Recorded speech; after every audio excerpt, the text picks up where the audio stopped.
Hi folks, welcome back to take 2 of my video on information. Yeah, this is take 2 because the first one I did, unbeknownst to me until I was done, I realized that my microphone wasn't working.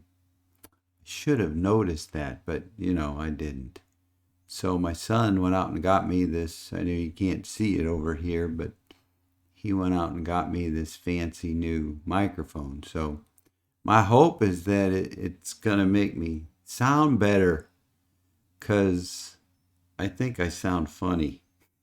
I don't know, maybe you're the same way. If you ever hear yourself recorded, do you think you sound funny? Well, I always do. And I don't know, maybe it's just me. Maybe it's because I do sound funny. Anyway, let's get back to this, shall we? So I ended the last video saying that DNA was a blueprint, and a blueprint in and of itself screams of a designer. And in this video, I'm going to start discussing some of the specific characteristics of DNA that shows how this molecule is a death sentence for evolution. Life depends on, and it is based on, DNA. Therefore, if you can't explain the origin of DNA, its structure, its functions, and the information it contains, then you can't explain life. Period. DNA is an absolutely amazing molecule. It's unlike anything you find anywhere else in life. It's unbelievably complex, organized, choreographed, controlled, structured, logical, and yet it's so simple. Moreover, DNA is a biomolecule, meaning it's a molecule that functions in life, which contains information, a massive amount of information that is incredibly complex, choreographed, logical, organized, yet it's only comprised of 4 building blocks. Within the DNA blueprint, you find the information you need to create all the molecules and their functions that are necessary for life, outside of our nutritional requirements, that is. And let me just point out here that the creation of any blueprint or any information-rich system always requires both intelligence and prescience, neither of which is found in evolution. And in this video, I want to give you some perspective on the amount of information that DNA contains. And then after discussing the information, I'm going to move on in future videos to talk about the function, well, first the structure, and then the functions of DNA. And in that, I'm going to highlight all the evidence that's found in there that refutes evolution. So let's get to the information. So an average 6-inch by 9-inch book, printed in a typical 11 or 12 point font size, would be about 150 pages long. And these 150 pages would contain approximately 400,000 characters, including spaces. So now, if you printed the entire sequence of one strand of DNA from the human genome, which is 3.2 times 10 to the 9th base pairs long, or 3.2 billion base pairs long, if you printed that out without spaces, it'd fill 8,000 of these 6 by 9-inch books. And incidentally, the bases that I'm talking about, we'll get to this later in the future videos, those are the building blocks of DNA which are linked together to make the molecule. But now if you also wanted to print out the other strand, the sequence of the other strand of DNA, so that's going to double that number of books, up to 16,000 of these typical size books. because remembering that DNA is a double-stranded molecule, it's called a double helix. And I'll show you about that one in the next videos when we talk about DNA structure. And then you got to remember that we have 2 copies of our genome inside of our cells. We get 1 copy from our mother and 1 copy from our father. So if we wanted to print the bases, the sequence of the bases from the other copy, that again doubles our number up to 32,000 of these 6 by 9 inch books. And folks, that's from just 1 cell. That's printing out just the bases of the DNA that we find in 1 cell. And let me just point out here that DNA contains much more information than just the sum total of its bases. Much, much more information. But to give you an idea what we're talking about here, if all the information contained in the DNA of 1 person, so all the DNA in your body, if that was all typed out, it would fill enough books to fill the Grand Canyon 40 times. Now, these calculations vary a little bit because I've seen estimates anywhere from 30 to 75 times that it would fill the Grand Canyon. But what I learned is that it would be 40 times. And the calculations that I have align with that number 40. So we're going to stick to saying 40 times. So let me give you some idea of how much information this is. The area of the Grand Canyon is 2,700 cubic miles. It's about 270 miles long. It averages 10 miles wide, and it averages 1 mile deep. So it's 2,700 cubic miles. So we take that times 40, and that equals enough typed out information to fill 108,000 cubic miles of space. Folks, that's a ton. In cubic feet, if we want to do that, the area of the Grand Canyon is 3.97 times 10 to the 14th, or 397 trillion cubic feet. So, if the typed out information from the DNA of 1 person would fill, if you did that from 1 person, it would fill 397 trillion cubic feet times 40, which equals 1.59 times 10 to the 16th, which is 15.9 quadrillion cubic feet of space. Amazing. But let me put it another way. And to do this, we'll stay in the state of Arizona where the Grand Canyon is. The area of the state of Arizona is 3.18 trillion square feet. So the typed information of the DNA from 1 person in cubic feet is about 5 times 10 to the third, or 5,000 times greater than the square footage of Arizona. Therefore, those books that would be typed with all that information from the DNA of 1 person would cover the entire state of Arizona in stacks 5,000 feet high. So there would be books stacked about 1 mile high over the entire state of Arizona. Boy, you talk about your traffic problems, huh? And from this, hopefully you can see that DNA contains more information than all the books ever written in all the libraries in the entire world. Geneticist Michael Denton describes it this way: the information needed to build the proteins for all the species of organisms that have ever lived, a number estimated to be approximately 1,000 million, could be held in a teaspoon, and there would still be room left for all the information in every book ever written. However, It's not just a massive amount of information. The information DNA contains is vastly superior to any other system we've ever created or encountered.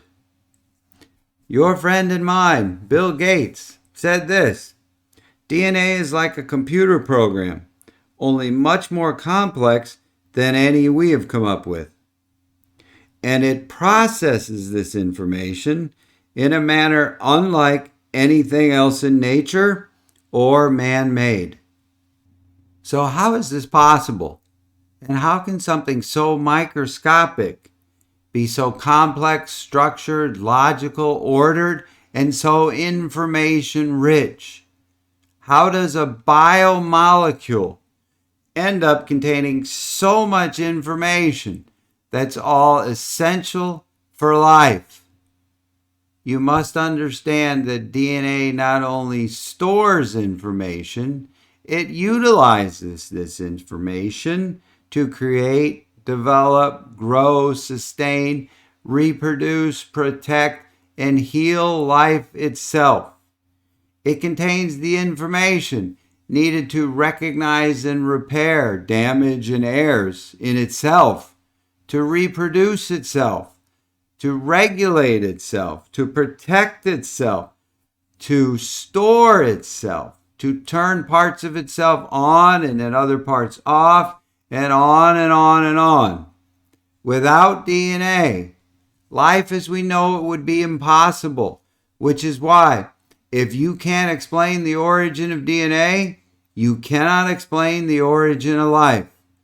Therefore, evolution would have to not only account for the origin of the DNA molecule, but also for the vast amount of information that it contains. It would have to account for the ability of DNA to store and utilize this life-essential information. Any attempt to explain the origin of life is absolutely required to both explain the origin of the DNA molecule and the information that it contains. This is non-negotiable. However, evolution has no answer for either of these. It simply cannot explain a biomolecule that contains and processes information in a manner far superior to anything we've ever created or anything we ever will create. The fact is that nothing in mainstream secular science has ever explained the origin and existence of DNA, much less the origin and existence of the information that it contains.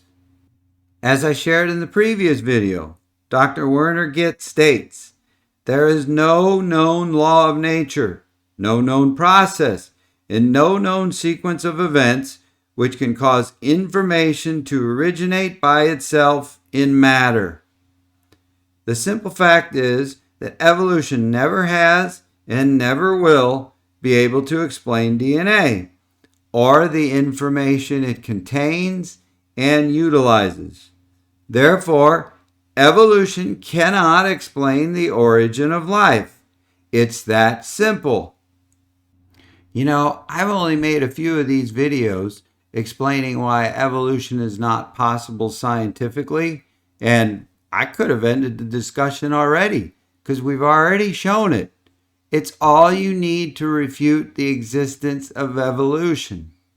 The DNA molecule itself, its very existence, along with the information that it contains and its functions in molecular biology, all of that refutes evolution.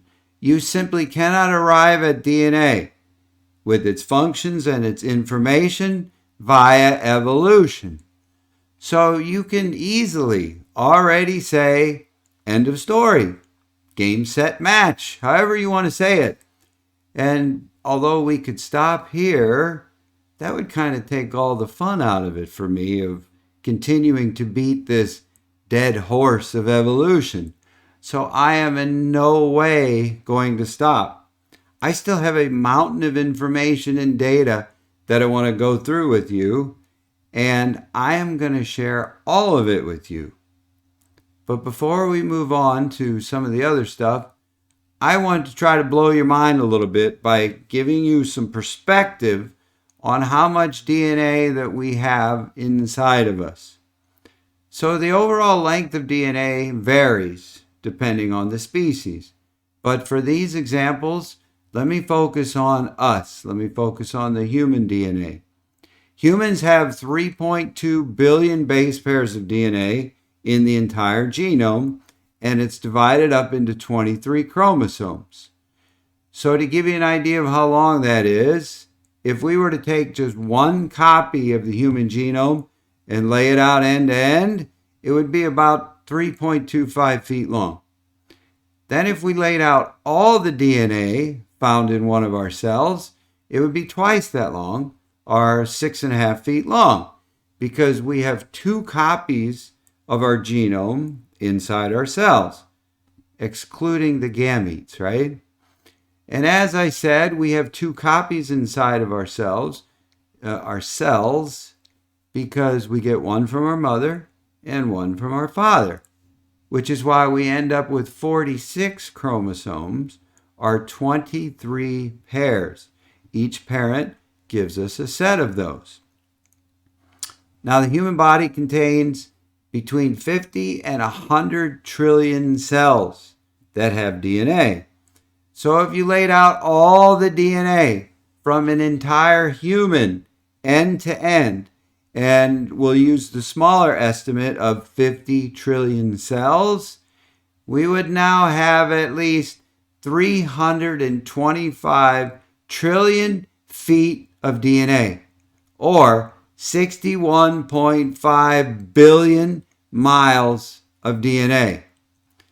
And to put this in perspective, this is enough DNA to stretch from here to the moon about 258,000 times, or to stretch from here to the sun about 660 times. Now, the moon is 238,000 miles away, and the sun averages 93 million miles away. So if you do the math, those are the numbers that you get. And keep in mind that if I was to use the larger estimate of the number of cells, the 100 trillion in one human, that doubles all those numbers. And then we end up with 123 billion miles of DNA inside of us that could go from here to the moon 516,000 times, and from here to the sun 1,320 times. Either way, whether you're using 50 trillion or 100 trillion cells, you're still left in awe of how much DNA that we have inside of us.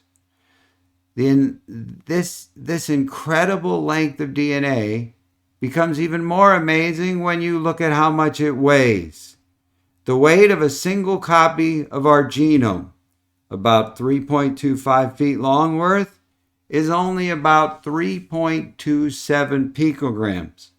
That's 3.27 times 10 to the minus 12 grams, or 0.11037 grams.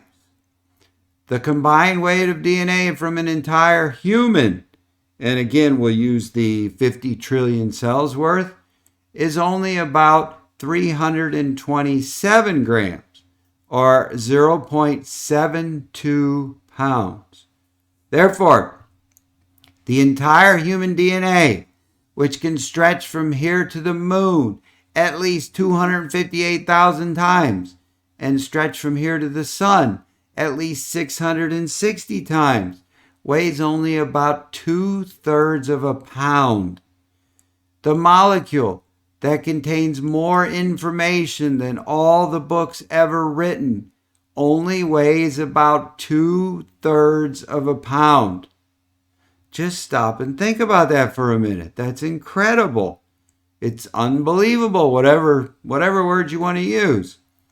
There's just nothing else like it. And I'm going to continue emphasizing how amazing this molecule is in the next videos. as I go through explaining its structure to you. And as I do, I'm going to point out the evidence that we find in its structure that is a death sentence for evolution, because it could not have arisen via evolution. So folks, come on back for that. And if you like what you hear, give me a thumbs up and subscribe to my channel. Thank you very much for watching, and as always, we'll leave the light on for you.